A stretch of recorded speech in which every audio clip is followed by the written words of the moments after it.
এটা রাজু, ছোট্ট একটা রাখাল ছেলে। প্রতিদিন ভোরে উঠে গরু চড়াতে যায়। গরিব হলেও তার মধ্যে ছিল অসীম সততা।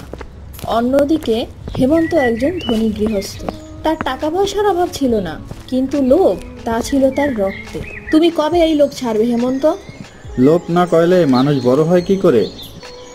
একদিন মাঠে গরু চড়াতে গিয়ে রাজু দেখে মাটির নিচে কিছু একটা চকচক করছে। কৌতূহল বশত সে খুঁড়তে শুরু করে। কিছুক্ষণ পর সে পায় একটি পুরনো হাড়ি, আর তাতে ভরা সোনা। রাজু হতবাক হয়ে যায়, কিন্তু তার মনে খারাপ চিন্তা আসে না। সে দৌড়ে যায় হেমন্তর কাছে সব কিছু জানাতে। মালিক, আমি একটা হাড়ি পেয়েছি, হয়তো আপনার।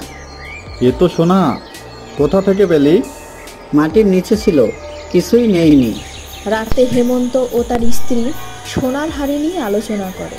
হেমন্তর চোখে লোভের আগুন জ্বলে ওঠে। ছেলেটা কিছুই জানে না, সব সোনা আমি রাখবো। তুমি কি পাগল? ও কিন্তু তোমায় বিশ্বাস করে দিয়েছে। আমি শুধু ধন চাই। পরদিন হেমন্ত রাজুর বিরুদ্ধে অভিযোগ তোলে, সে নাকি চুরি করেছে। রাজু হতবাক হয়ে যায়।